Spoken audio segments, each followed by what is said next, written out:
दोस्तों, हिंदुस्तान का एक नागरिक होने की हैसियत से ये कार्यक्रम मेरी सामाजिक जिम्मेदारी की एक विनम्र कोशिश है।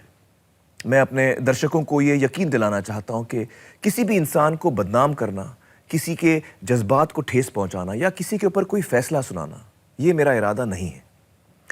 आज हमारे समाज के सामने कई ऐसे मुद्दे खड़े हैं जिनसे लड़ने की बजाय कभी कभी हम उन पर पर्दा डालने की कोशिश करते हैं। इससे गुनाह करने वालों को और शय मिलती है और उनके हौसले और भी बुलंद हो जाते हैं। मैं सिर्फ यही चाहता हूं कि हम इन मुद्दों पर खुल के चर्चा करें, उनका सामना करें, ताकि हम इन समस्याओं के हल ढूंढ सकें। इस बात के मद्देनज़र मैं अपने दर्शकों को ये बताना चाहता हूं कि इस प्रोग्राम के कुछ हिस्से कभी कभी बहुत ही संवेदनशील हो सकते हैं और इसलिए आप खुद अपने विवेक और समझ का इस्तेमाल कीजिए और सोच समझकर अपने निर्णय लीजिए। शुक्रिया।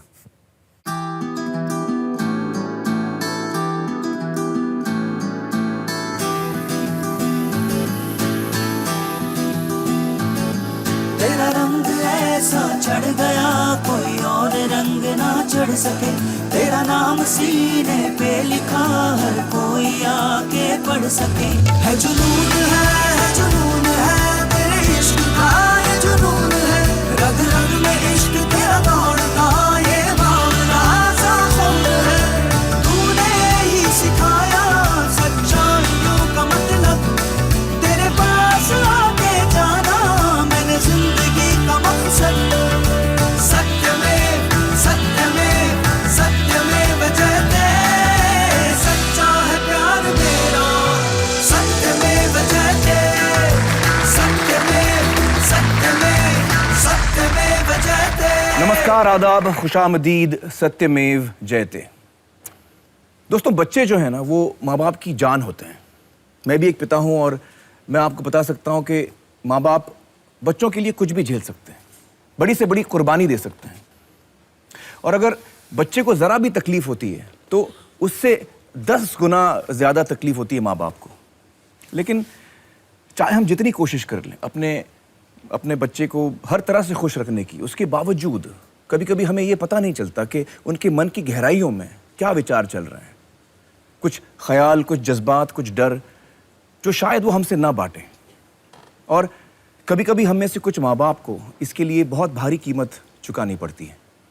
आइए मिलते हैं वीना आइल से, जिन्होंने अपनी बेटी को हर खुशी, हर चीज़ दी, लेकिन फिर भी उन्हें उस दुख का सामना करना पड़ा जो किसी भी माँ बाप के लिए सबसे बड़ा दुख होता है, अपने जीते जी अपने बच्चे को खो देना। आइए वीना जी।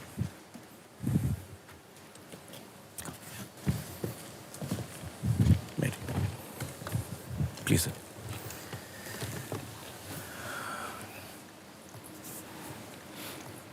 वीना जी, हमें बताइए आप कहाँ की रहने वाली हैं? मैं बोरीवली में रहती हूँ जी। बॉम्बे में रहती हैं। और आपके परिवार के बारे में बताइए। मेरे हस्बैंड है, मेरी डॉटर है, दोनों डॉटर्स थी। मैंने बड़ी को तो खोया, अभी छोटी डॉटर है। वेरी स्वीट, बहुत अच्छे थे दोनों भी। लेकिन मेरी बड़ी बेटी बहुत शांत थी और छोटी बहुत नॉटी है, आज भी नॉटी है। लेकिन मेरी बड़ी बेटी वो जब ये SSC में थी तभी इसको टीबी आ गया। टीबी हो गई? उस क्योर सब हो गई, 9 मंथ्स में घर पे दवाई उसकी टीबी की शुरू हो गई और वो ठीक भी हो गई? ठीक भी हो गई, पूरा कोर्स किया? 9 मंथ्स का कोर्स किया पूरा। पता नहीं बाद में वापस उसको अपेंडिसाइटिस हुआ। दोबारा इस दफा अपेंडिसाइटिस? या मेरे नेबर ही डॉक्टर थे, उनको बताया तो वो बोले इमीडिएट उसका ऑपरेशन करना पड़ेगा, नहीं तो फट जाएगा वो। तो फिर नेक्स्ट डे उसका ऑपरेशन किया। रोने लगी बहुत, ऐसा क्यों मुझे होता है हमेशा, ऐसा मैं हमेशा क्यों बीमार पड़ती हूँ। और फिर ये टीबी थिंग है ना, उसको डॉक्टर ने बोला था किसी को बोलना नहीं, बिकॉज पता नहीं वो एक स्टिग्मा जैसा होता है। लेकिन खुद अपने फ्रेंड्स को जब ये बताई ना, मेरे को लगता है ऐसा कि उन लोग ने उसको जरा टीज किया या बुली किया, पता नहीं कि बहुत रोती थी वो। हाँ, घर आके रोती थी। तो फिर आपसे उसने कुछ ऐसी बात शेयर नहीं की? एक्चुअली ना आमिर जी, हम लोग बहुत क्लोज थे, बहुत मीन्स सब कुछ बताती थी वो मुझे। बट ये एक ही बात मुझे पता नहीं उसने क्यों नहीं बताया। क्योंकि ये क्रश होगा हम लोग सब कुछ बात करते थे। वो ना डायरी लिखती थी।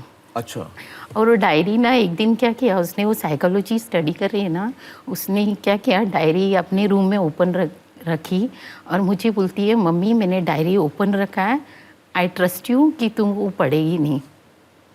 और मुझे ना बहुत मन हो रहा था कि वो क्या लिखा है पढ़ने को, लेकिन मैंने प्रॉमिस किया इसके लिए उसके रूम में गई नहीं मैं उस दिन, क्योंकि वो एक टेम्पटेशन होगा कि मैं पढ़ूंगी इसके लिए। तो आज मैं सोचती मैं पढ़ना चाहिए था उसका सब डायरी। तो उसने वो सब फाड़ के फेंक दिया, लेकिन जाने के पहले मुझे कुछ तो आपको कभी पढ़ने का मौका नहीं ही नहीं मिला। उस दिन मैं जब ये हुआ ना, उस दिन मैं ऑफिस में थी, तो उसके फ्रेंड्स लोग मेरे को फ़ोन किया कि आंटी श्वेता उसका नाम था, वो आती नहीं है एग्ज़ाम देने में। बोला क्या बोल रही है, कल तो गई थी। तो उन्होंने बोला नहीं वो आई नहीं है। नहीं आई। फिर उसका मोबाइल में फ़ोन किया उसने, सब स्विच ऑफ किया, घर का फ़ोन भी निकाल के रखा उसने। फिर मेरी बेबी का लास्ट पेपर था ना, तो वो आई तो दरवाज़ा खुलता ही नहीं है, तो वो डैडी को फ़ोन की कि दरवाज़ा नहीं खुल रहा है, क्या करने का ऐसा। फिर मेरे हस्बैंड वापस आ गए, तो फिर दरवाज़ा तोड़ दिया, तो he saw her hanging in her room. तभी उनका फ़ोन आया कि श्वेता नहीं है ऐसा। तो मुझे क्या लगा कुछ एक्सीडेंट हो गया है क्या, क्या पता, क्योंकि सुबह मेरे सामने निकल गई ना, और हक भी करती है, रोज मेरे को हक करके जाती है। उसका वो फिक्स रहता था आमिर जी, वो इधर किस करेगी, इधर किस करेगी, इधर किस करेगी, इधर किस करेगी, ये फिक्स था दोनों डॉटर्स का। तो दोनों ऐसा करके जाते थे, और शाम को भी हम लोग हक करेंगे। तो ये कभी मैंने सोचा नहीं कि इसका दिमाग में ऐसा कुछ चल। और वो अपनी जान ले ली कि आपने कभी नहीं सोचा? कभी नहीं। बहुत मेरे को दुखता है। I can't take it sometimes.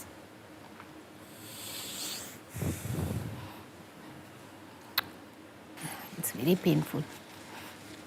इतना 19 years हम लोग इतना मर मर के देखते हैं, देख के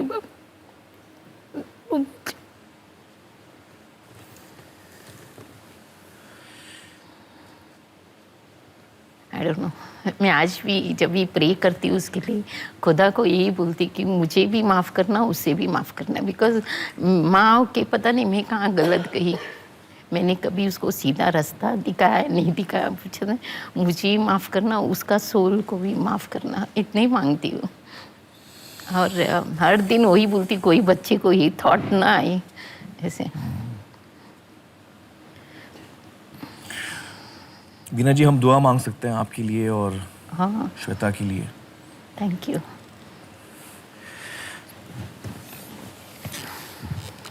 मुझे नहीं लगता आपकी कहानी सुन के कि आपने कोई भी कसर छोड़ी होगी अपने बच्चों को एक अच्छी परवरिश देने की। इतना प्यार दिया आपने, इतना अच्छा रिश्ता भी था आपका।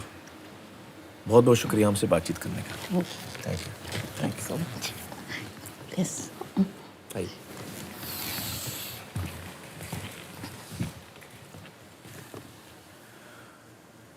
दोस्तों, वीना जी का रिश्ता अपनी बेटी के साथ बहुत ही अच्छा था, खुशहाल था। दोनों दोस्त जैसे थे, लेकिन फिर भी श्वेता के मन में क्या था या क्यों उसने ऐसा किया, हमें नहीं पता। लेकिन हमें यह जरूर पता है कि बहुत सारे बच्चे और नौजवान इसी अवस्था से गुजरते हैं। 15 से 30 बरस की उम्र में जो चीज सबसे ज्यादा जाने लेती है हिंदुस्तान में रोड एक्सीडेंट्स के बाद, वो है सुसाइड्स यानी आत्महत्या। इसके पीछे क्या कारण है, ये समझने के लिए बात करते हैं डॉक्टर हरीश शेट्टी से, जो एक साइकेट्रिस्ट है। आइए सर, बैठिए। डॉक्टर शेट्टी, आपको क्या लगता है श्वेता के साथ क्या हुआ होगा? बहुत मुश्किल है कहना उनके साथ क्या हुआ होगा, परंतु जब ऐसी तकलीफ़ें होती है तब मन का फ्रैक्चर हो जाता है और वो इनविजिबल होता है, दिखता नहीं है। मन का मोच है जब स्ट्रेस को कहते हैं, पर मन का फ्रैक्चर है जब मन टूट जाता है।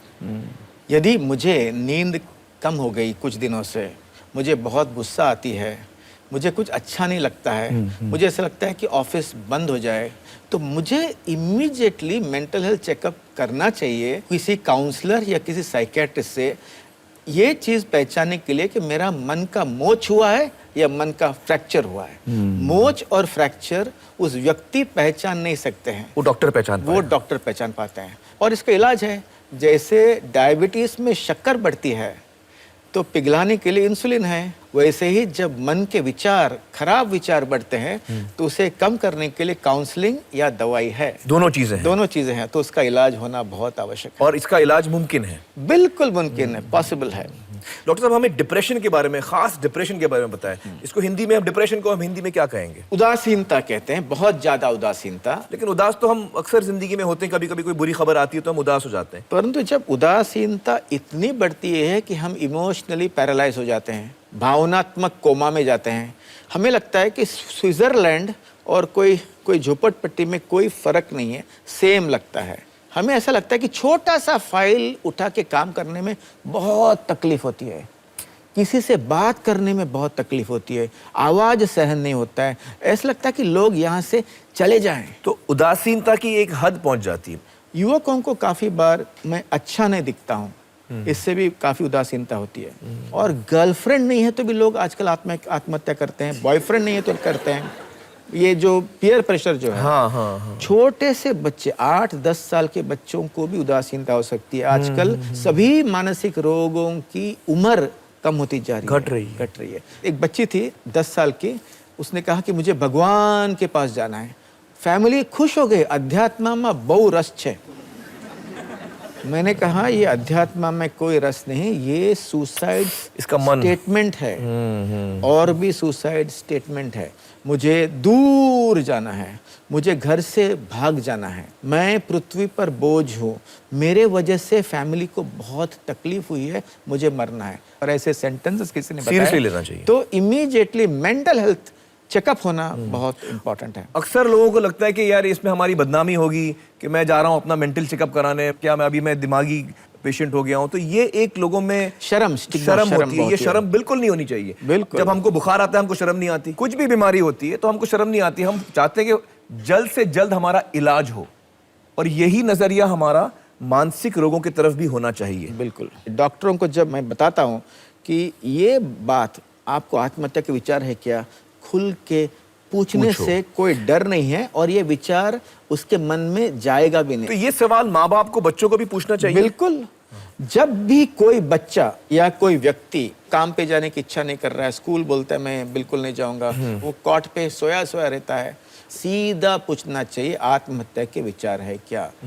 ये बात हमारी रोज की बातचीत में, रोजमर्रा की जिंदगी में, तब हम जान बचा पाएंगे। ये बहुत इंपॉर्टेंट है।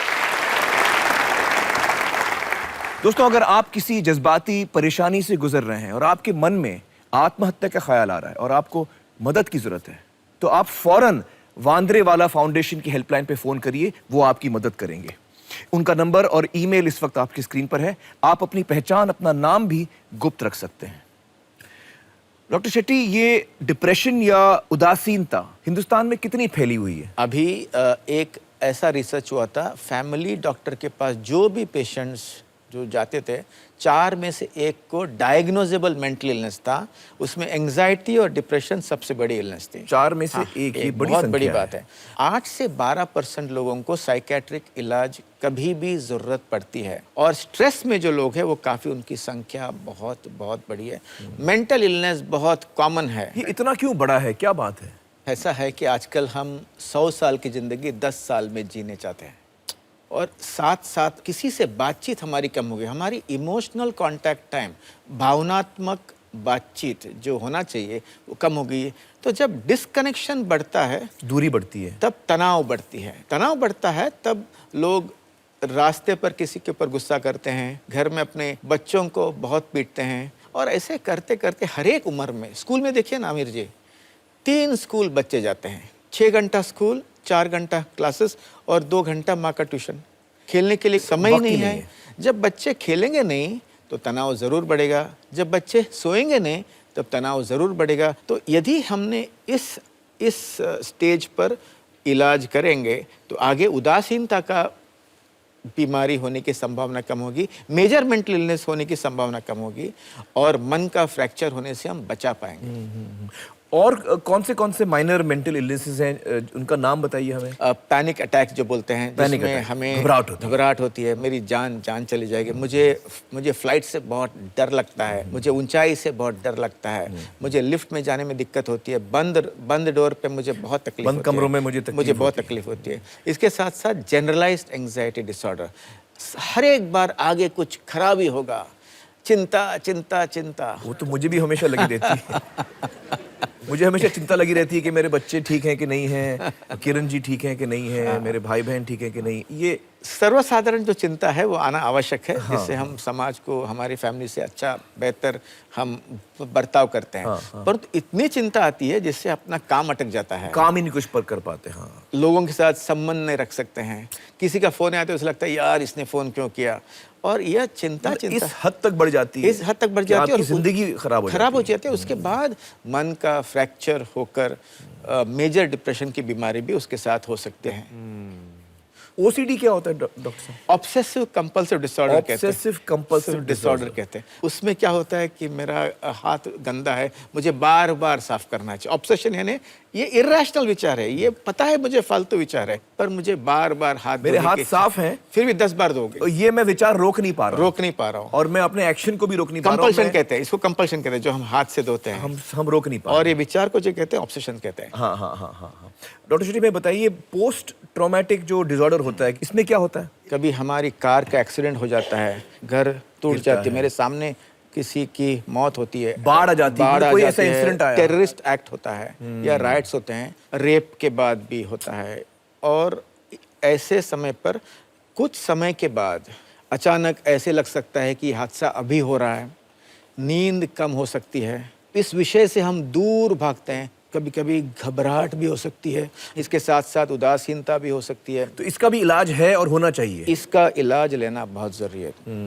तो मानसिक बीमारियों के लिए एक तो दवा होती है, इसके अलावा काउंसलिंग होती है, और साइको एनालिसिस भी होती है, साइकोथेरेपी भी होती है। हाँ, और सभी रैशनल इलाज है।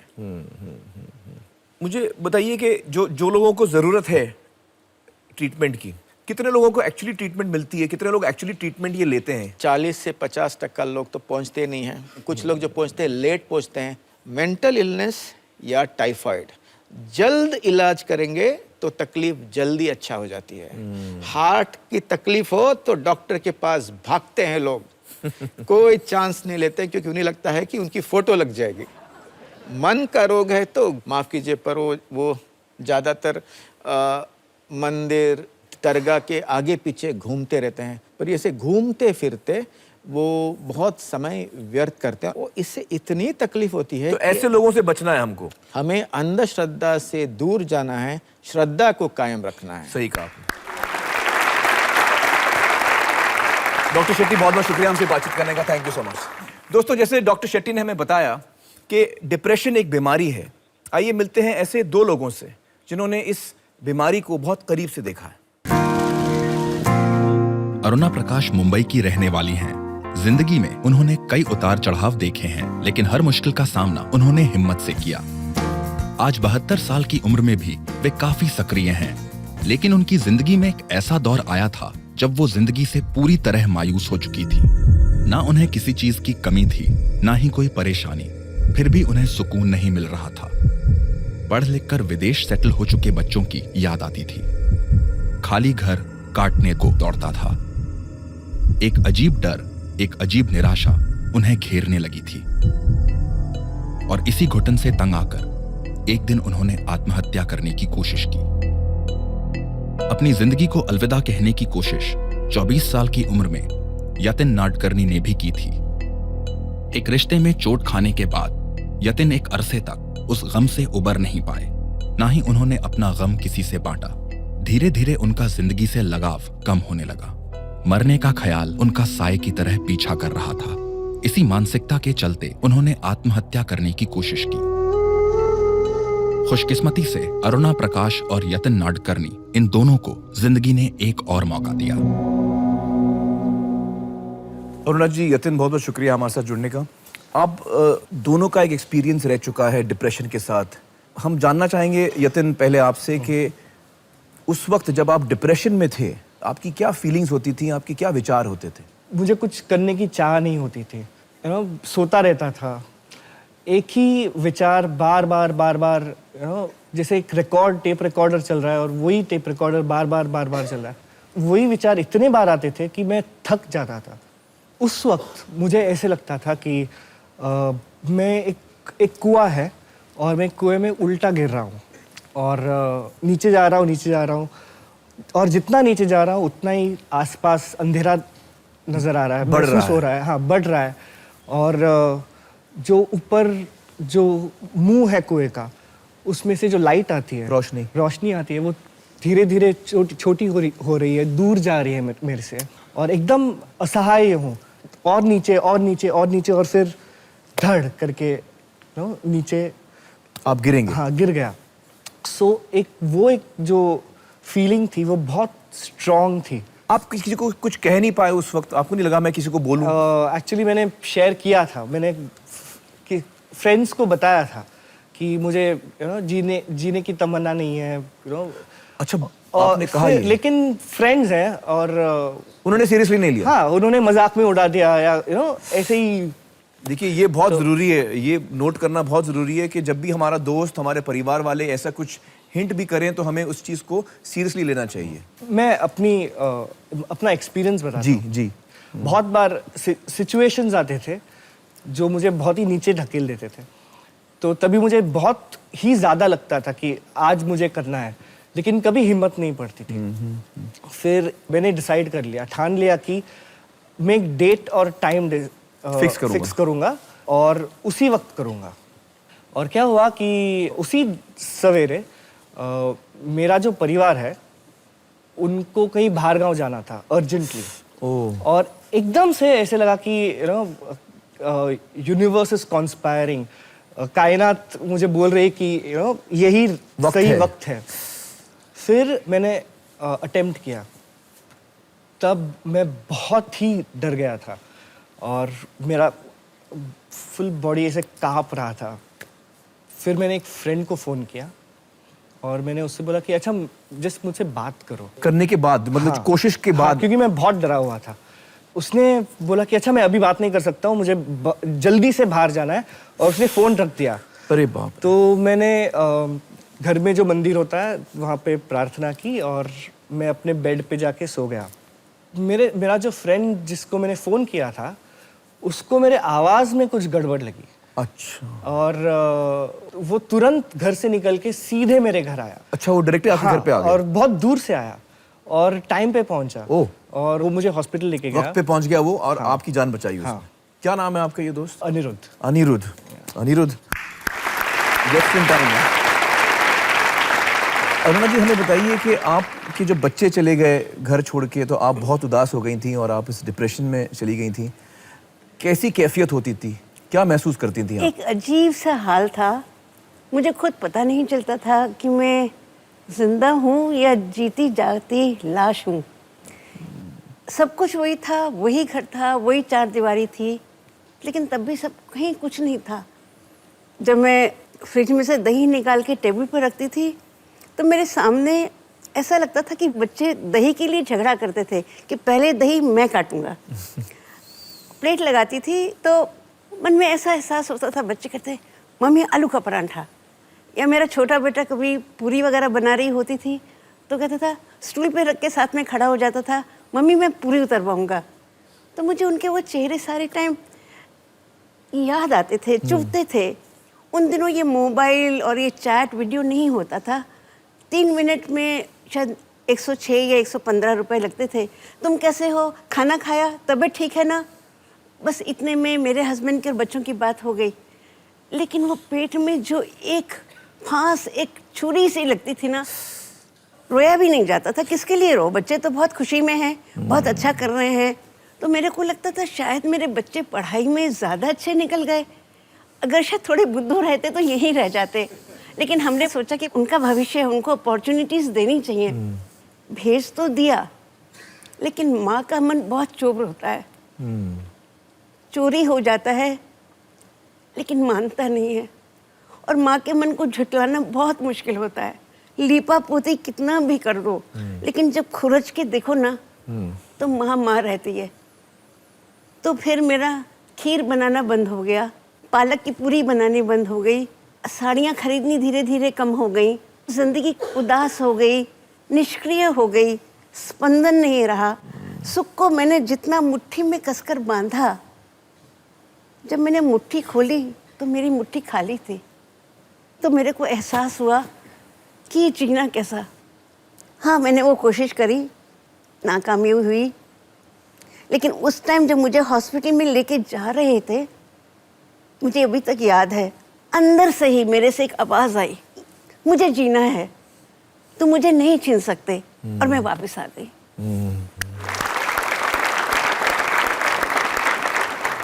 यतिन, मुझे बताइए कि एक दफ़ा आप इस चीज़ से निकल आए, वापस आ गए, आपके दोस्त ने आपको बचाया, फिर आपने क्या किया, आपकी ज़िंदगी कैसे आगे बढ़ी? एक चीज़ थी कि मैं जो घटना हुई थी वो चेंज नहीं कर सकता था, जो लोग इन्वॉल्व थे उनको चेंज नहीं कर सकता था। तो एक ही चीज़ थी कि मैं खुद को चेंज कर सकता हूँ। मैंने काउंसलिंग ली 1-2 महीने, डिप्रेशन तो बहुत ही कम हो गया था, फिर से एक जीने की इच्छा जागी आ रही थी। हाँ, कोइंसिडेंटली मैं एक एनजीओ में गया था, समारिटन सहारा करके एक हेल्पलाइन है जो सुसाइड प्रिवेंशन हेल्पलाइन है। अच्छा, जो लोग आत्महत्या करने वाले हैं उनके लिए ये फोन कॉल करके बात कर सकते हैं, आप उनको बचा सकते हैं। हाँ, तो मैंने उनके साथ 6 साल काम किया उसके बाद। ओह, तो आप फोन लेते थे लोगों का जो दिक्कत से गुजर रहे हैं। हाँ, और शायद मैं ज्यादा अच्छी तरह उनको समझ पाता था क्योंकि मैं आप खुद ही उससे गुजर चुके थे। क्या बात है। और इस तरह आपने बहुत लोगों की मदद की होगी, बहुत सारी जानें बचाई होंगी। अरुणा जी, 8 महीने पहले आपके साथ एक बहुत बड़ा हादसा हुआ जी, जिसकी वजह से आप एक बार फिर डिप्रेशन में जा सकती थी, लेकिन आप लड़ी, उसके बारे में हमें बताइए। मैं, मेरे हस्बैंड, हम लोग दमन जा रहे थे, कार का एक्सीडेंट हुआ। मुझे होश आया तो शायद हम किसी हॉस्पिटल में थे, मेरे 3 बच्चे विदेश से आए, फिर अनु ने धीरे से बोला कि मम्मी, पापा इज नो मोर, पापा गुजर गए। और न जाने क्यों कहीं अंदर से जो मेरे को हिम्मत आई वो ये थी कि शरीर चला गया है, आत्मा है। फिर मेरा बहुत बड़ा ऑपरेशन हुआ, कहीं मेरे को विश्वास था, जैसे उस टाइम मैं गिर के निकल आई थी, इस बार भी मेरे को विश्वास था कि मैं इसमें से निकल आऊंगी, और मैं निकल के आई। 3 बच्चे मेरे साथ रहे, ये लोग फिर चले भी गए, और फिर मैंने अपने आप जीने का एक संकल्प लिया कि मुझे जीना है, जिससे कि मैं और लोगों को और औरतों को बता सकूं कि पुरुष और स्त्री कभी साथ में नहीं जाते हैं, आगे पीछे एक को जाना ही होता है, ये तो जिंदगी का, संसार का नियम है। लेकिन जो भी कोई पीछे रह जाए उसको हिम्मत से जीना है, अंदर विश्वास से जीना है, ये मैं सबसे कहना चाहूँगी। चलिए, बहुत बहुत शुक्रिया यतिन जी, हमसे बातचीत करने का। अरुणा जी, बहुत बहुत शुक्रिया हमसे बातचीत करने का।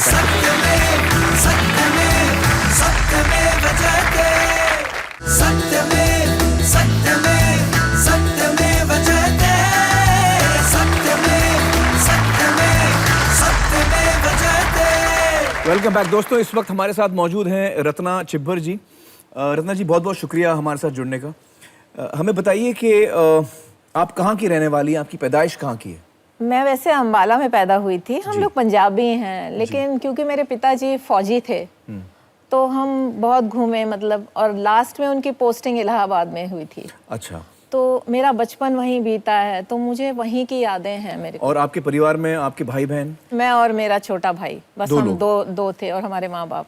जी जी जी। आपके भाई का नाम क्या, छोटे भाई का? सुशील। सुशील। तो जैसे हम लोग बड़े होते गए, और जैसे आपको पता है कि मिडिल क्लास के लोग हैं, वहाँ क्या होता है, वहाँ पर मतलब बेटियों की शादियाँ हो जाती हैं और बेटे जो रह जाते हैं वो माँ बाप की सेवा करने के लिए। तो वैसे मेरी माँ भी सोचा करती थी, तो मतलब ऐसा, लेकिन कुछ भी हुआ नहीं। मेरे भाई को पता नहीं क्या हुआ, मतलब लास्ट के जो उसके 2 साल थे इसके पॉलीटेक्निक के, वो थोड़े तकलीफ दे थे। और हुआ क्या, उसको हमारे घर में 10 साल लगे। 10 साल लगे पता करने के लिए कि इसको है क्या। तो शुरुआत से बताइए हमें। शुरुआत से ऐसे कि जैसे मतलब पढ़ता लिखता था, वो सब ठीक था उसका, लेकिन जैसे होठ में जैसे ये मम्बल करते हैं ना, धीरे धीरे कुछ बोलता था। ऐसे करके कुछ, मतलब शायद अपने आप बातें करता था वो। और थोड़ा सा मतलब लोगों से मिलना थोड़ा कम हो गया था, उसके दोस्त आने थोड़े कम हो गए थे। मतलब पढ़ाई तो पूरी कर ली, पास हो गया अच्छे नंबरों पे वो। फिर वो नौकरी का सवाल पैदा होता है, तो जहाँ जाता था वापस आ जाता था। तो मेरे पिताजी को समझ नहीं आता था ऐसे क्यों करता है ये। तो आप अपने पति के घर थी, तो आपको इसके बारे में जानकारी इतनी नहीं थी? नहीं, मुझे कुछ नहीं पता था, क्योंकि मैं पूना में थी उस वक्त। जी। फिर मैं जब एक बार गई तो माँ बहुत रो रही थी, ये हर वक्त पड़ा रहता है, ये ऐसे करता है। रोते हुए बताया कि तुम्हारे पिताजी ने छड़ी निकाल के उसको इतना मारा। मैंने कहा मारा इसको? मैं बहुत नाराज हो गई अपने पिताजी से। मतलब डरते थे हम लोग, उनको ज़्यादा बोल नहीं पाते थे, लेकिन मुझे बड़ी तकलीफ हुई कि उसको मारा क्यों। तो मगर ज़्यादा बातें मुझे नहीं बताती थी, क्योंकि उनको लगता था भी इसका घर है, इसको। मेरे पिताजी तो बिल्कुल नहीं बताते थे, उनको आपको नहीं बताते थे? नहीं। फिर जब दूसरी बारी मैं गई तो वो मेरे पिताजी मुझे स्टेशन पे छोड़ने के लिए आए। तो जब गाड़ी चलने लग पड़ी तो वो ना स्टेशन पे खड़े होकर फूट फूट के रोने लग पड़े। मैंने कहा ये क्या हो रहा है? मेरे को ऐसा लगा जैसे मेरा दिल डूब रहा है। It was a gut wrenching sight. तब मैंने समझा कोई बहुत ही सीरियस बात है, क्योंकि और आपकी ट्रेन निकल रही थी उस वक्त? ट्रेन जा रही थी और मैं देख रही थी प्लेटफॉर्म पे खड़े होके वो रो रहे थे। तो इस वक्त आप लोगों को ये पता नहीं था कि ये कोई मेंटल इलनेस है? नहीं, मेरी माँ ने बहुत कुछ किया इसके लिए। मम्मी ने 40 सोमवार रखे और नंगे पाँव ना, वो बलुआ घाट है वहाँ पर इलाहाबाद में, नंगे पाँव वो जाती थी माघ के महीने में। लेकिन वो उन सब चीज़ों से थोड़ी ना फ़ायदा होता है। और अगर किसी ने कह दिया मेरी माँ को कि इसको शायद ना आप डॉक्टर के पास दिखा दीजिए, मतलब मानसिक रोग को, तो वो रोने लग पड़ती थी। अगर ये पागल है तो इसने पढ़ाई कैसे की? तो इस तरह से होता रहा। फिर मैं उसको ले आई वहाँ पर, वो मेरे पास 2 महीने रहा, लेकिन ठीक नहीं रहा पूना में। फिर मैंने उसको भेज दिया। फिर मैं मद्रास आई जब, तब तक बहुत ही खराबियाँ हो चुकी थी। हमारे घर में तो मातम का माहौल था। वो किसी तरह से मेरे पिताजी, मैं गई उनके साथ तो किसी को कह रहे थे, उनकी जान पहचान का आदमी था, उसकी प्रिंटिंग प्रेस थी, उसको कह रहे थे इसको नौकरी पे रख लो प्लीज, ये बहुत पढ़ा लिखा है, ये बहुत आपका काम करेगा, आप इसको नौकरी पे रख लो, अच्छा 300 रुपये इसको दे दो। तो उन्होंने कुछ बोला नहीं। तो फिर मेरे पापा ने बोला अच्छा 300 नहीं 200 रुपये दे दो। फिर भी वो नहीं, तो फिर उन्होंने कहा अच्छा ठीक है कुछ मत दीजिए, लेकिन इसको काम करने दीजिए, घर में पड़ा रहता है। मैं बहुत ही हैरान हो के ये सब बातें सुनती रही। एंड मेरे को, आपको मैं क्या बताऊं, इतनी तकलीफ हुई ये सब सुन के। तो जब मैं मतलब मद्रास में आई तो फिर मैंने मेरे हस्बैंड को बोला कि मैं इसको अपने पास बुलाना चाहती हूँ, क्योंकि हमारे मतलब बिजनेस था हमारा। तो उन्होंने कहा हाँ हाँ ठीक है बुला लो। तो मैंने उसको बुलाया। तो जब वो मेरे पास आया तो उसी वक्त हमारे मतलब फैमिली फ्रेंड्स थे, वो आए। तो मैंने उससे, नॉर्मली मैं उसको किसी से मिलवाती नहीं थी, क्योंकि तब तक क्या हो गया था कि जैसे बातें करते हैं ना, वो बहुत ज़्यादा बातें करता था अपने आप से मतलब इस तरह से करता था जैसे कोई सामने बैठा है एंड हाथ हिला हिला के और हंसता था जोर जोर से, इस तरह से हो गया था वो। उन्होंने कहा कि इसको ना रत्ना बुरा नहीं मानना, लेकिन तुम इसको डॉक्टर के पास ले जाओ, साइकियाट्रिस्ट के पास ले जाओ। तो आपका क्या रिस्पॉन्स था? मैंने कहा हाँ मुझे भी लगता है इसको कुछ है। तब तक आपको भी ये फीलिंग आ गई थी? हाँ मुझे लगता था ऐसे। लेकिन इस बात को कितने साल हो गए? 10-12 साल हो गए थे। 10-12 साल? जी। मैं ले गई उसको डॉक्टर शारदा मेनन के पास जी। और वहाँ जाते ही तो मेरी ज़िंदगी बिल्कुल बदल गई। मैं आपको क्या बताऊँ। फिर उसकी पूरी वो टेस्ट वगैरह करते हैं। तो दूसरे दिन उन्होंने मुझे बुलाया और बोला इसको स्किज़ोफ्रीनिया है। स्किज़ोफ्रेनिया है? जी। तो फिर डॉक्टर ने बोला तुम घबराओ नहीं, इसके लिए दवाई है। तो दवाई खाने लग पड़ा। 1 हफ्ते के बाद फिर मैं डॉक्टर के पास गई। तो मैंने उसको बोला डॉक्टर मैं इसको अपने घर में नहीं रख सकती, क्योंकि हमारे घर में प्रॉब्लम्स थी। हमारे घर में मतलब ये लगता था कि ये नई मुसीबत कहाँ से आ गई है। तो उन्होंने मुझे फिर एक लेटर लिख के दिया और मुझे स्कार्फ में भेजा। मैं स्कार्फ में गई तो मेरी तो मैं क्या बोलूँ आपको, वहाँ पर इतने सारे पेशेंट्स मैंने फैमिलीज़ मैंने देखी मेरे जैसी, मुझसे बहुत ज़्यादा दुखी। How ironical. मुझे इतना अच्छा लगा, मुझे लगा कि मेरे जैसे और भी बहुत लोग हैं, मैं अकेली नहीं हूँ। मैं अकेली नहीं हूँ। ऐसे कहते हैं ना कि दुख बोलो तो आधा हो जाता है, तो फिर कम होता है। आधा हो जाता है। तो मेरा भी दुख एकदम आधा हुआ। तो वहाँ पर जो डॉक्टर मेनन थी, हम सब फैमिलीज़ को उन्होंने कहा कि देखो जो ट्रीटमेंट होती है इसकी जो मेंटल इलनेस की, मानसिक रोगों की, उसमें परिवार का बहुत ही बड़ा हाथ होता है। तो उन्होंने कहा कि तुम सब लोग मिलके एक एसोसिएशन बनाओ अपनी, तो एक दूसरे का सपोर्ट बन सकते हो। तो हमने एक ऑर्गेनाइजेशन बनाई जिसका नाम आशा था, आशा है। लेकिन उसके बाद ही हमारे घर में बड़ी तकलीफ़ें शुरू हो गई थी, क्योंकि मैंने एक बार कहा कि इस घर में पेट्स रखे हुए हैं हमने, उनकी ज़िंदगी, उनको हम कितना प्यार करते हैं, तो ये क्यों नहीं यहाँ रह सकता। तो हमें बोला गया कि कुत्ता is more useful than him, you know. So that really, मुझे लगा कि यहाँ पर अब यहाँ रहने की कोई मतलब है ही नहीं है, क्योंकि the basic feelings are not there. Anyway, फिर उन्होंने एक दिन मुझे बोला, तुमको ज़िंदगी में क्या चाहिए, तुम्हें अपना परिवार चाहिए या तुम्हें वो चाहिए, अपना भाई चाहिए। आपके पति ने आपसे ऐसा कहा? हाँ। परिवार चाहिए या भाई चाहिए? मैंने भी कहा नहीं, मुझे मेरा भाई चाहिए, मुझे नहीं चाहिए, मैं उसका साथ नहीं छोड़ूंगी। नहीं।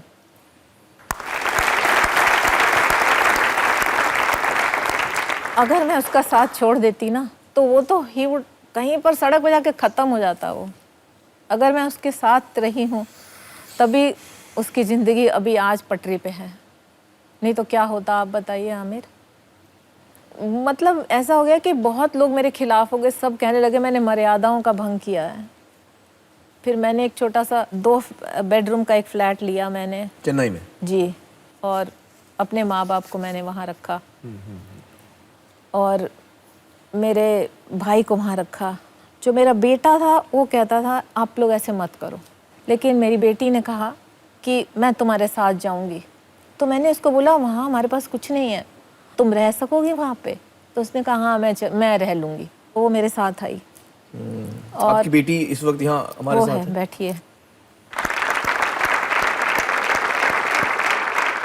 और उस वक़्त मैंने सोचा कि अगर मुझे मेरे भाई के लिए कुछ करना है तो मुझे अपने पैरों पे खड़ा होना बहुत ज़रूरी है। तो एक छोटी सी मैंने इंडस्ट्री शुरू की वहाँ पे, उसमें मैंने मेरे भाई को बोला कि तू काम कर। और इस दौरान आपके भाई की ट्रीटमेंट चल रहा था, दवा जारी थी? जी, ही बिकेम वेरी स्टेबल।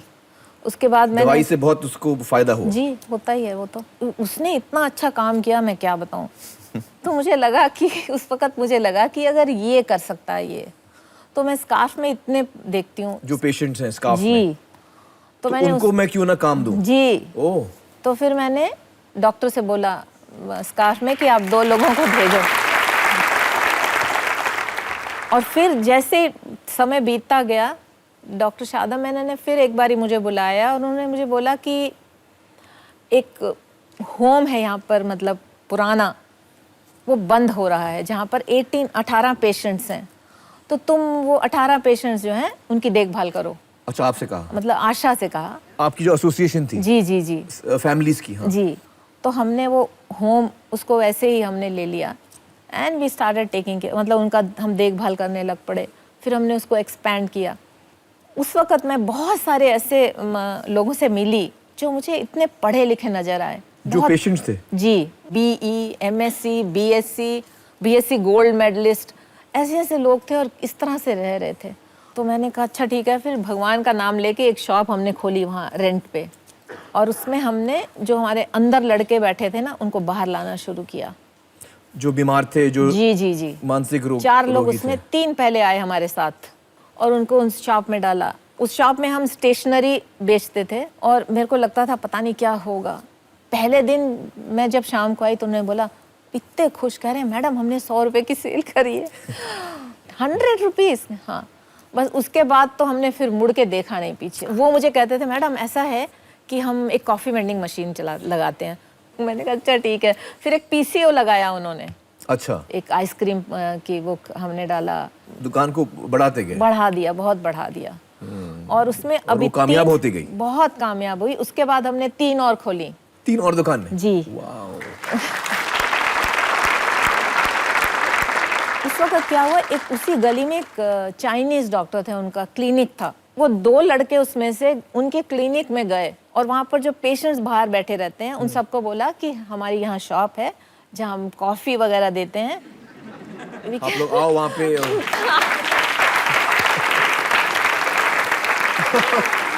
आपके लड़के वहाँ गए मार्केटिंग के लिए। हाँ। कि आइए हमारे यहाँ कॉफी पीजिए। जी, अमेजिंग। आई सॉ द मेरे को लगा कि लाइट है टनल के आखिर में, बहुत मुझे लाइट दिखाई दी। और आपने जो कंपनी शुरू की थी उसका क्या हुआ? वो काफी बढ़ गई है, अभी हम एक्सपोर्ट वगैरह करते हैं। अच्छा, तो आपके भाई आपकी कंपनी में काम करते हैं? वो भी काम करता है, उसके अलावा 4 और लोग करते हैं। तो सुशील जी खुश हैं अभी? बहुत खुश हैं। उसकी जिंदगी जैसे कहते हैं ना, he is having the last laugh. जितनी उसने दुत्कार, फटकार, मार खाई है ना, उसका सब अभी वो सबसे खुश है, सबसे सुखी है। और मुझे लगता है कि सुशील जी की जिंदगी में आपका एक बहुत ही बड़ा हाथ था। बहुत बड़ी बड़ी सैक्रिफाइसेस अपने लाइफ में दिए हैं आपने, और अपनी लाइफ भी संवारी है, उसके साथ साथ अपने भाई की लाइफ भी संवारी है, और उसके साथ साथ इतने रोगियों की लाइफ आपने संवारी है। बहुत बड़ा काम किया आपने। रत्ना जी बहुत बहुत शुक्रिया हमसे बातचीत करने का। Thank you so much. Thank you. बहुत बहुत शुक्रिया अमित।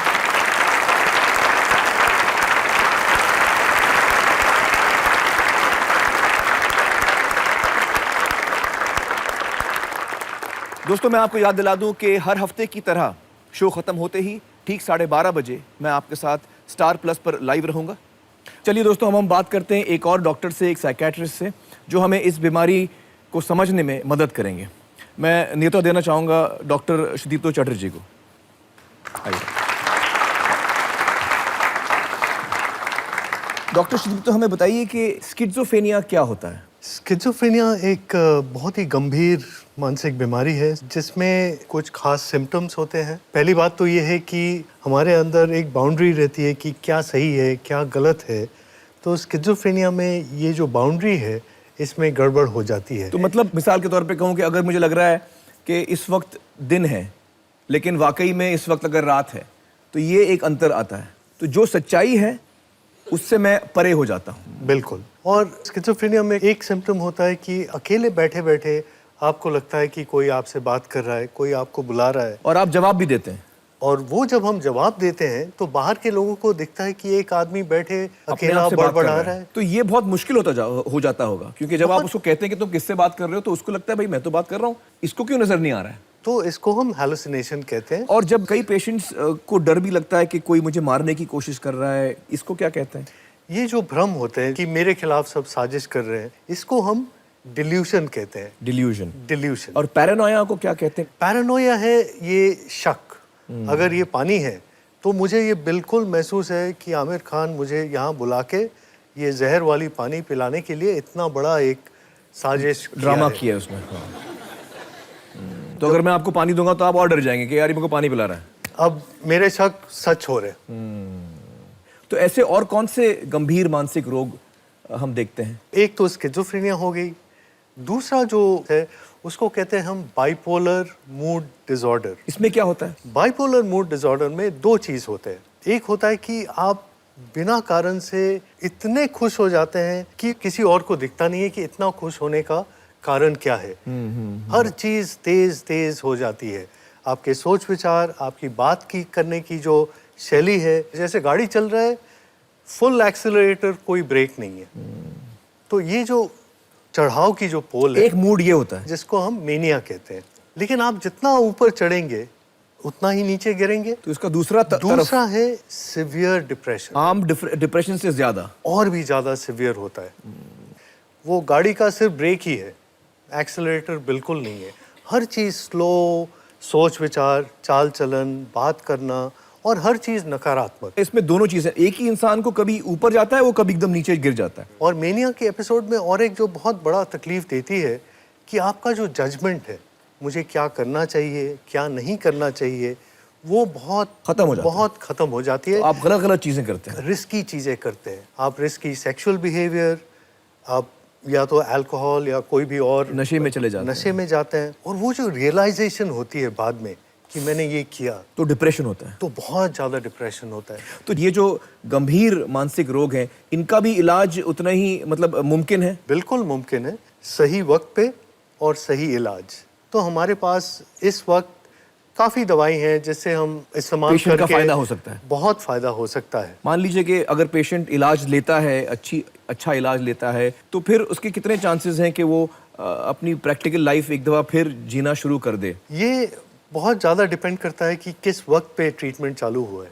अगर जल्दी हुआ है, आइडियल कंडीशंस में हाँ। अप टू 60 to 70% लोग बहुत हद तक रिकवरी कर सकते हैं। मतलब देख के या सुन के या बात करके आपको एहसास ही नहीं होगा कि इनको ये बीमारी है। या ये कभी पेशेंट्स थे। चलिए, बहुत बहुत शुक्रिया हमसे बातचीत करने का। Thank you so much. Thank you. सत्यमेव जयते, सत्यमेव जयते, सत्यमेव जयते।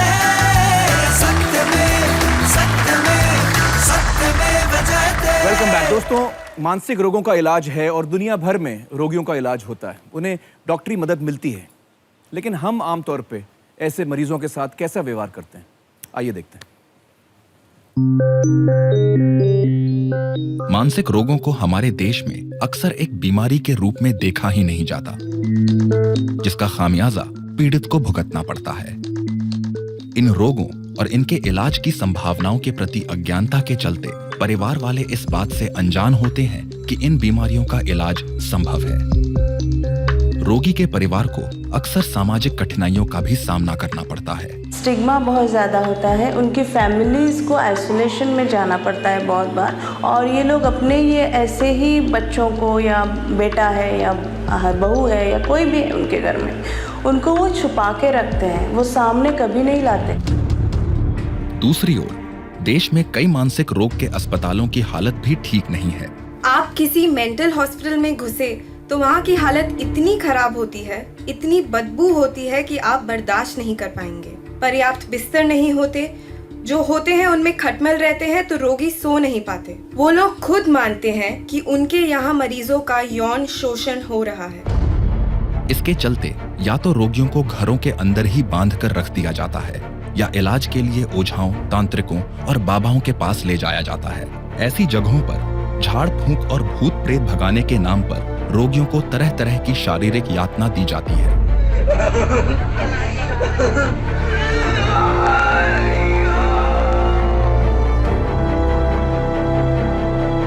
कई जगहों पर रोगियों को बेड़ियों में बांधकर रखने का भी चलन है। सन 2001 में तमिलनाडु के इरवाड़ी में इस चलन का भयानक नतीजा सामने आया, जब बेड़ों के साथ बांधकर रखे गए रोगी आग लगने के वक्त अपनी जान बचाने के लिए नहीं भाग पाए। किसी भी दूसरे रोग से जूझ रहे व्यक्ति की तरह इन रोगियों को भी प्यार, हमदर्दी और सही इलाज की जरूरत होती है, लेकिन ये सब तो दूर, इन रोगियों को इंसानों जैसा बर्ताव भी नहीं मिलता। दोस्तों, इस किस्म का शर्मनाक बर्ताव होता है मानसिक रोगियों के साथ, जबकि इलाज मुमकिन है।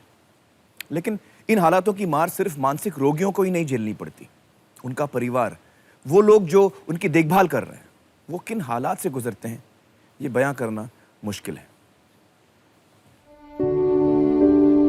जहां एक ओर बहुत सी मानसिक बीमारियों का इलाज संभव है, वहीं दूसरी ओर कुछ गंभीर मानसिक बीमारियां ऐसी हैं जिनमें कुछ रोगियों का इलाज या तो संभव नहीं होता या उनमें लंबा वक्त लगता है। अमूमन ऐसी बीमारियों से जूझते इंसान के परिवार के लिए जीवन एक कठिन सफर बन जाता है, कठिन और बिल्कुल अकेला।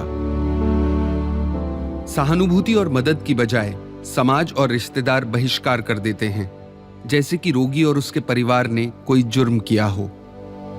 संस्थागत सरकारी सहायता के अभाव में बीमारी से जूझने का पूरा जिम्मा किसी एक परिवार या किसी एक व्यक्ति पर आ जाता है। ऐसे में एक सवाल उठता है, इस चुनौतीपूर्ण और कठिन इंसानी हालात से गुजर रहे एक परिवार के लिए क्या समाज या सरकार किसी की भी कोई नैतिक जिम्मेदारी नहीं है? पिछले कई सालों से अपने निजी जीवन का त्याग करते हुए स्किज़ोफ्रेनिया से पीड़ित अपनी प्यारी बहन की अकेले ही देखभाल कर रही हैं सीमा जैन, और वे इसी सवाल का जवाब ढूंढ रही हैं। सीमा जी, आपकी बहन को ये बीमारी कितने सालों से? प्रॉब्लम जो स्टार्ट हुई वो 96 से हुई, तो अब तक की लाइफ मतलब 18 इयर्स हो गए मुझे। 18 साल से उनकी तबीयत ठीक नहीं है। हाँ। तो 18 साल से आप उनका ख्याल रख रही हैं। कोई भी मेरे साथ नहीं था, मेरे रिलेटिव्स जो वहाँ रह रहे थे, नेवर। मुझे ये लगता है कि इस बीमारी के कारण जो ये बच्ची है तो उसके साथ कोई भी लिंक नहीं रखना चाहते, उनके परिवार वालों के साथ लोग दूर हो जाते हैं। हाँ, आपकी पूरी फैमिली कट ऑफ है समाज से। तो आपके लिए जिंदगी कैसी रही इन 18 सालों में? मैं इसको एडमिट कराती रही, इसका ट्रीटमेंट कराती रही, इसकी मार खाती रही। मतलब हर बार जब अटैक होता था इसका, ये बीमार होती थी तो वो वायलेंट ज़्यादा होती थी। तो मैंने जॉब तो छोड़ी हुई थी क्योंकि मैं कर ही नहीं सकती थी, इस कंडीशन में थी वो। घर पे तो मदर को तो वो कब की मार चुकी होती अगर ऐसे छोड़ देती मैं। माँ पे भी हाथ उठाती थी? सब पे।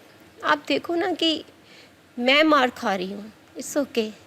आप मदर को कैसे देख सकते हो कि वो उसको, और आप हेल्पलेस हो। उसको देखती हूँ, वो बहुत प्यारी है। ये तो उसकी बीमारी है, उस मारती है तो इसका मतलब ये तो नहीं है कि वो खराब है या उसमें कुछ है। ये उसकी बीमारी है। ये उसकी बीमारी है, पर वो तो बहुत अच्छी है। वो एक बच्चा है, तो बच्चे कैसे होते हैं? फूल की तरह होते हैं बच्चे। उनको हम कितना प्यार करते हैं, उतना ही प्यार मुझे उसके लिए है।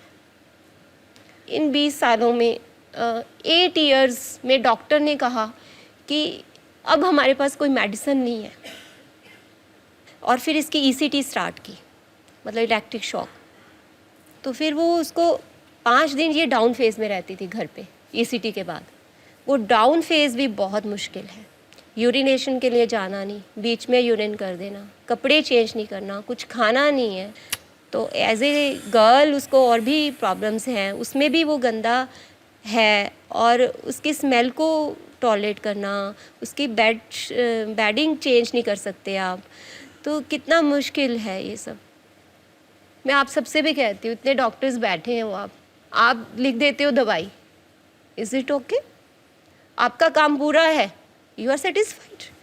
हमें कुछ नहीं, हमारे लिए कुछ भी नहीं है।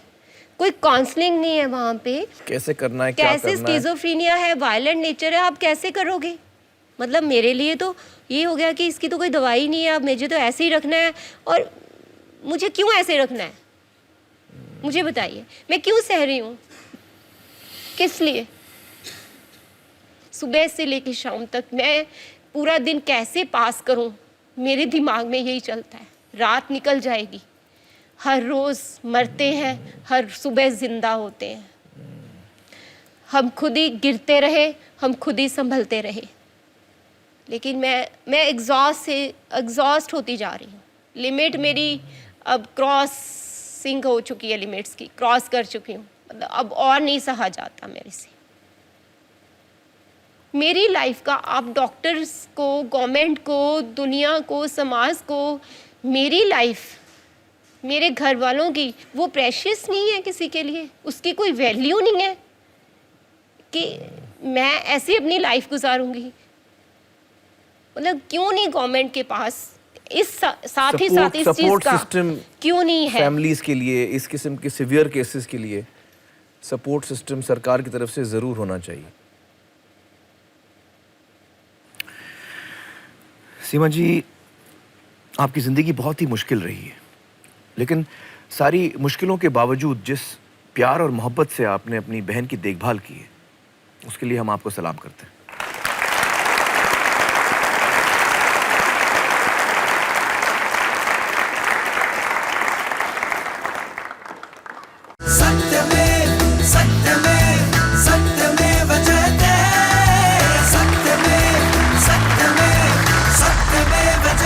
वेलकम बैक दोस्तों। एक जमाना था जब मानसिक रोगियों को मेंटल हेल्थ इंस्टीट्यूशंस में कैदियों की तरह रखा जाता था, जंजीरों में जकड़ के रखा जाता था। उनके अस्पताल भी जेलों की तरह बनाए जाते थे, जैसे कि वो बीमार नहीं गुनहगार हों। आज भी हमारे देश में बहुत सारी मेंटल हेल्थ इंस्टीट्यूशंस हैं जो एकदम जेल जैसी हैं, और इनका बदलना बहुत ही ज़रूरी है। लेकिन कुछ सालों से हमारे देश में कुछ ऐसी भी मिसालें हैं जहां बहुत अच्छा काम हो रहा है और रोगियों को अच्छा और संवेदनशील इलाज दिया जा रहा है। बैंगलोर का निमहैंस एक ऐसी ही मिसाल है। चलिए 3G लिंक के जरिए चलते हैं बैंगलोर और जुड़ते हैं निमहैंस के डॉक्टर संतोष चतुर्वेदी से। डॉक्टर चतुर्वेदी, बहुत बहुत शुक्रिया हमारे साथ जुड़ने का। निमहांस में पेशेंट्स को ट्रीट करने का आपका क्या तरीका है? देखिए, यहाँ पर हमारे राष्ट्रीय संस्थान में तकरीबन सब तरह की सुविधाएं उपलब्ध हैं। मरीज़ के साथ में उसके रिश्तेदार रहते हैं। इससे क्या फ़ायदा होता है कि एक तो रिश्तेदारों को उनकी देखभाल करने में सहायता मिलती है, उनको पता चलता है घर जाके कैसे देखभाल करनी है। इससे स्टिग्मा भी कम होता है, वो और मरीजों को देखते हैं, तो उससे जो है बहुत लाभ होता है। सबसे बड़ी बात यह है कि इलाज के बाद उनकी जो रिहैबिलिटेशन होती है, पुनर्वास होता है, उस पर बहुत ध्यान दिया जाता है। जैसे कई चीज़ें जिसमें लोग अपना कुछ काम करना सीख सकते हैं, वोकेशन सीख सकते हैं। कहा जाता है कि एक दफ़ा एक मानसिक रोगी जो है वो मेंटल इंस्टीट्यूट में गया और फिर वो कभी बाहर नहीं निकलता। आपके यहाँ आमतौर पे पेशेंट्स कितने दिन रहते हैं? नहीं, हमारे यहाँ ऐसा नहीं है। जो एवरेज स्टे है, आप विश्वास नहीं करेंगे, 3 हफ्ते है। आपके यहाँ फीस कितनी है? दवाइयाँ फ्री दी जाती हैं। जो लोग पहली बार ओपीडी में दिखाने आते हैं उन्हें केवल 50 रुपये देने पड़ते हैं, वो भी केवल एक बार। और जो एडमिट होते हैं, जो पुअर हैं, उनके नॉमिनल चार्ज 10 रुपये पर डे लेते हैं। जी जी। क्या आपके यहाँ देश के अलग अलग राज्यों से, अलग अलग जगहों से पेशेंट्स आ सकते हैं आपके यहाँ? बिल्कुल आते हैं, बल्कि देश नहीं विदेशों से भी आते हैं। हर शहर से यहाँ लोग आते हैं, उनको रखते हैं और उनका फिर हेल्प करते हैं। चलिए, बहुत बहुत शुक्रिया हमारे साथ जुड़ने का। Thank you so much. Thank you very much. Thank you. दोस्तों, निमहांस जैसे मेंटल इंस्टीट्यूट्स देश भर में होने चाहिए, इसकी सख्त ज़रूरत है, लेकिन काम बहुत धीमे चल रहा है। दूसरी दिक्कत यह है कि हमारे यहाँ हम ऐसे रोग को ठीक से समझ नहीं पाते। परिवार वाले अक्सर सोचते हैं कि इसमें भूत आ गया है, किसी ने जादू कर दिया है, और इसलिए उन्हें दरगाह, मंदिर या फिर गिरजाघर लेकर जाते हैं। इसी को मद्देनजर रखते हुए कुछ लोगों ने एक कमाल का आइडिया निकाला है। तमिलनाडु के इरवाड़ी में सन 2001 में हुई दुर्घटना के बाद सुप्रीम कोर्ट ने मानसिक रोगियों को जंजीरों से बांधकर रखने पर रोक लगा दी। लेकिन मंदिर, मस्जिद, गिरजाघरों में उम्मीद और आस्था के साथ लोग मानसिक बीमारियों का हल ढूंढने आते हैं। इसलिए इस काम में धर्मगुरु एक बड़ी भूमिका निभा सकते हैं। इसी से जन्मी दवा और दुआ एक साथ देने की सोच।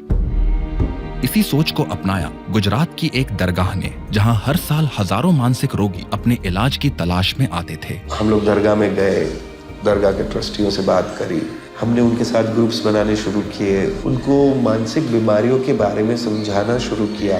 रिजल्ट ये हुआ कि सबसे पहले मुजावर के घर में ही मानसिक बीमार व्यक्ति थे, उन्होंने उन्हीं की सारवार शुरू करी, उन्हीं का इलाज शुरू करवाया हमारे से। आज हम जितने भी पेशेंट्स देखते हैं उसमें से 90% पेशेंट्स तो हमें मुजावरों ने भेजे हैं। इरवाड़ी में भी आज दुआ के साथ दवा दी जाती है। हम लोग मरीजों को समझाते हैं कि आप दुआ जरूर मांगिए और दुआ के साथ साथ आप ये दवा भी लीजिए। ये हमारे काम करने का तरीका है। आज देश में कई जगहों पर धार्मिक गुरु ही दवा की अहमियत पीड़ितों के परिवारों को समझाते हैं। पीड़ित आए हैं तो हमने उनको सलाह दी है कि आप डॉक्टर के पास जाइए, पूजा पाठ करिए, दवा भी करिए, दुआ भी करिए, दोनों काम करेगा आपका। मैं साफ बता देता हूँ कि भाई देखो, मेरे लायक कोई काम नहीं है और कोई आपको भूत प्रेत नहीं है। आप इसमें फंसिए मत, अपना वक्त पैसा बर्बाद मत कीजिए। आपको मैं एड्रेस देता हूँ, ये टेलीफोन नंबर है, आप अपना इलाज कराइए। दवा और दुआ का मेल कई मरीजों पर अपना असर दिखा रहा है। हमने दवा भी ली है, दुआ भी मांग रहे हैं, दोनों कर रहे हैं, अब आराम है इनको। दवा दुआ का दोनों का असर होता है। आस्था और विज्ञान का संगम मानसिक बीमारियों के इलाज में एक बड़ी भूमिका निभा सकता है।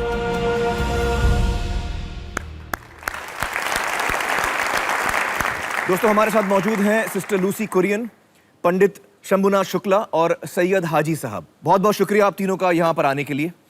हाजी साहब, आप अपने दरगाह में दवा और दुआ ये प्रोग्राम चलाते हैं, तो कितना आप लोगों को मदद कर पाए, क्या रिस्पांस आया इस चीज़ का?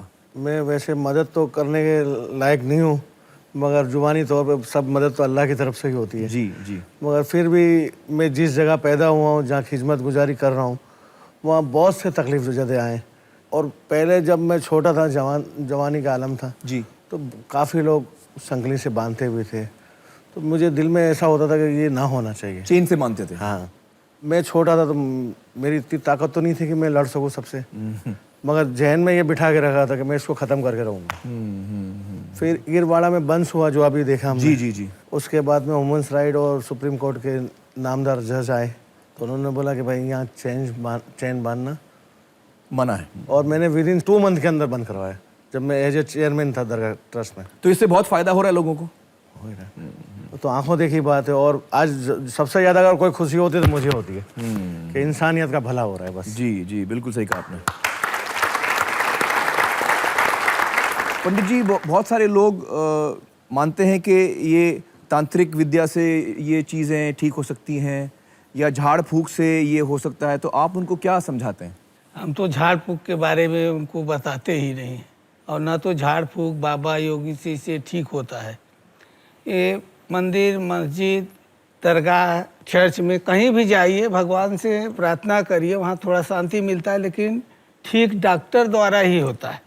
दवा जो है लेना बहुत जरूरी है। मुझे बताइए कि कुछ लोग इसका नाजायज फायदा भी उठाते हैं। हाँ, जैसे झाड़ फूक करने ले भभूत देता हूँ, ले करता हूँ, 500 रुपया लगेगा, 1000 लगेगा, 5000 लगेगा, 10,000 दे दो तो ठीक हो जाएगा, लेकिन ठीक होता नहीं। और जब तक दवा डॉक्टर नहीं सलाह देते हैं कि बंद करो, तब तक बंद भी नहीं करना चाहिए। दवा बंद नहीं करना चाहिए जब तक डॉक्टर नहीं बोले। बिल्कुल सही कहा आपने। सिस्टर लूसी, बहुत सारे फेथ्स में, रिलीजन्स में हम ये भी सुनते हैं कि फेथ हीलिंग होता है, कि मैं आपको छू लूँ तो मैं आपको ठीक कर दूँ। आपके यहाँ ऐसे भी पेशेंट्स आते हैं जो इस चीज़ में मानते हैं?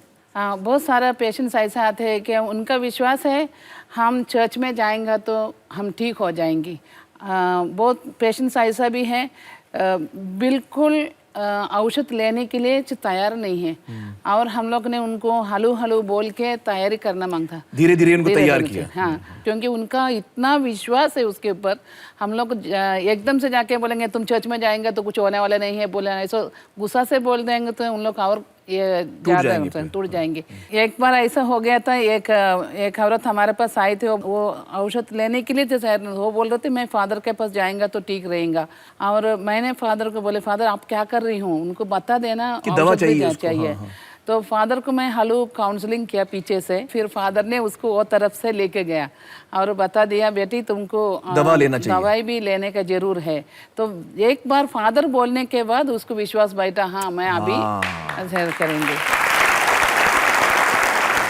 चलिए, आप तीनों बहुत ही बेहतरीन काम कर रहे हैं और इससे बहुत सारी जिंदगियां बच रही हैं, बहुत सारे लोगों को फायदा हो रहा है। बहुत बहुत शुक्रिया हमारे साथ बात करने का। Thank you so much.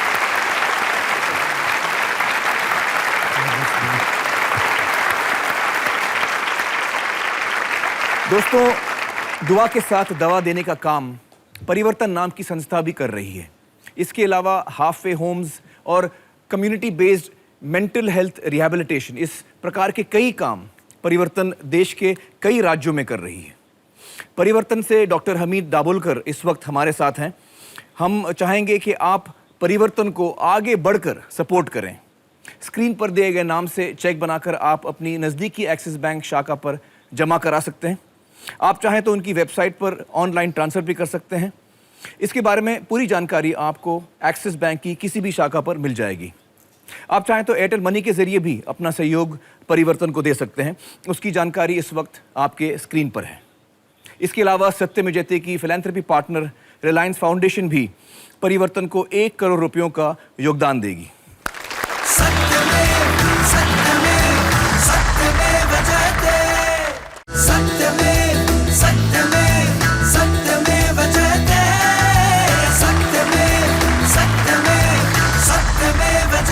Welcome back. दोस्तों, डॉक्टर शेट्टी ने आज हमें बताया कि हम 100 साल की जिंदगी 10 साल में जीने की कोशिश कर रहे हैं, और जाहिर है इसकी वजह से हम पर बहुत स्ट्रेस, बहुत टेंशन, बहुत तनाव हो जाता है। लेकिन एक दवा है जो इस स्ट्रेस, इस टेंशन को भगा सकती है, और इस दवा को आप जब चाहे ले सकते हैं। इसका कोई ओवरडोज नहीं होता, कोई साइड इफेक्ट्स नहीं होते, ना पैसे लगते हैं, ना किसी अस्पताल या ना किसी डॉक्टर की जरूरत है। वो दवा है हंसी, लाफ्टर थेरेपी। मैं नेता देना चाहूंगा डॉक्टर मदन कटारिया को। मदन जी, हमें बताइए कि ये लाफ्टर थेरेपी क्या होता है? लाफ्टर थेरेपी यानी हास्य योग, लाफ्टर योगा हम बोलते हैं, एक ऐसी पद्धति है जिसमें कोई भी आदमी बिना कारण, बिना जोक हंसी को एक एक्सरसाइज के रूप में कर सकता है। हंसी एक ऐसी चीज है जो आदमी हंसे और आपकी जो इम्यून सिस्टम इतना स्ट्रांग हो जाता है, स्ट्रेस लेवल इतने कम हो नीचे जाता है। हो जाते हैं कि आप जल्दी से बीमारी नहीं पड़ोगे, और अगर कोई बीमारी है, क्रॉनिक बीमारी भी है, तो आप जल्दी से ठीक हो जाओगे। ये हमने रिसर्च किया है। तो अभी आप हमें हंसाएंगे? बिल्कुल हंसाएंगे। हाँ? चलिए चलिए। क्योंकि बिना कारण हंसना बहुत मुश्किल है, इसके लिए हमने धीरे धीरे इसको स्टेप्स बनाए हैं। सो पहला है क्लैपिंग। आप हाथ पूरे फैला करके, जो ऐसे इस तरह से की जाती है, जोर जोर से करिए। इस तरह से ताली मारने से हमारे एक्यूप्रेशर पॉइंट स्टिमुलेट होते हैं, उससे एनर्जी बढ़ती है। दूसरा स्टेप है इसमें ब्रीदिंग। हाथ आगे निकालिए। अच्छा, लंबा श्वास लीजिए, होल्ड कीजिए।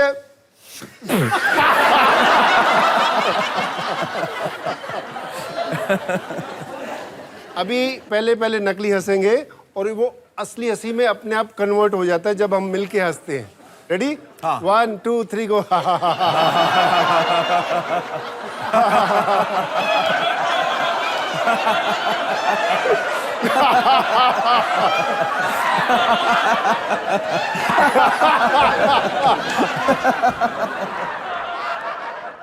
चलिए, एक एक्सरसाइज है, इसको बोलते हैं लस्सी लाफ्टर। क्योंकि मैं पंजाब से हूँ, तो पंजाब की लस्सी 2 गिलास पकड़ेंगे और 2 बार मिक्स करेंगे।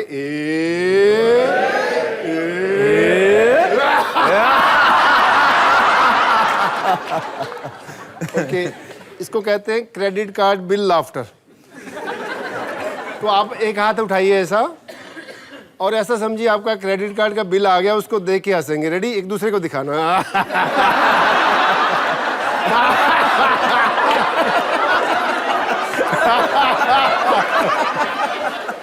चलिए, अभी अगली हंसी है जस्ट लाफ। मैं क्यों हंस रहा हूं मुझे नहीं मालूम, मैं क्यों हंस रहा हूं। Okay, 1 2 3 go.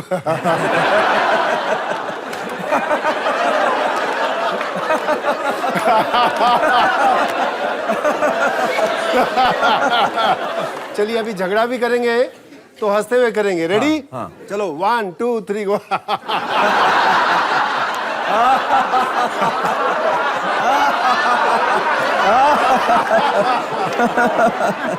Very good, very good. आप बोलेंगे कि मैं कॉमेडी देख के हंसूंगा या कोई जोक्स पे हंसूंगा, वो हंसी से आपको हेल्थ बेनिफिट्स नहीं मिलते। कम से कम 10 से 15 मिनट सस्टेन्ड लाफ्टर होना चाहिए, तब जाके आपके शरीर के अंदर फिजियोलॉजिकल चेंजेस आएंगे, जैसे हम लोग अभी कर रहे हैं। अगर इसके अंदर कोई दम नहीं होता, बिना मार्केटिंग के, बिना एडवर्टाइजिंग के, आज 72 कंट्रीज में लाफ्टर योगा को फॉलो किया जा रहा है। पूरे इंडिया में 10,000 से भी ज्यादा लाफ्टर क्लब हैं, और ये लाफ्टर क्लब बिल्कुल फ्री है। कोई भी आदमी आके ज्वाइन कर सकता है, ना कोई फॉर्म भरना, ना फीस देनी, कुछ नहीं। तो इस प्रोग्राम देखने वाले जिसको भी हास्य क्लब शुरू करना है, आप हमें बताइए, हम इसकी ट्रेनिंग देंगे। ये एक ऐसा कहते हैं, हंसना एक पुण्य है तो हंसाना महापुण्य है। वाह वाह वाह वाह। Thank you very much.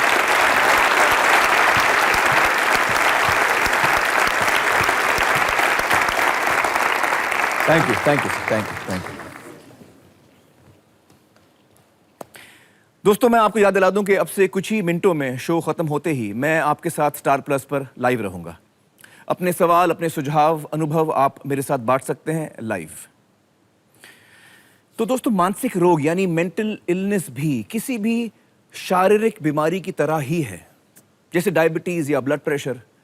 और जिस तरह हम और बीमारियों का इलाज करते हैं खुलकर, बगैर किसी झिझक के, बगैर किसी शर्म के, उसी तरह हमें मानसिक बीमारियों का भी इलाज करना चाहिए। जिस दिन हम इस बात को मान लेंगे, आधी लड़ाई हम वहीं जीत जाएंगे। जय हिंद, सत्यमेव जयते।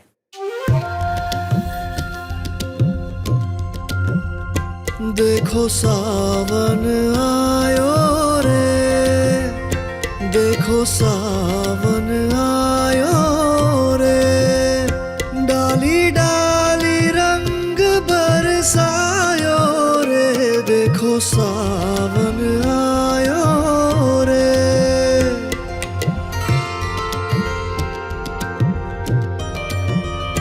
बूंदों से जादू छलका, गया बदरा मुरझा मनवा जागे, दर्पण सजा सुनहरा, भीगे नैनों में सपना प्यारा लागे।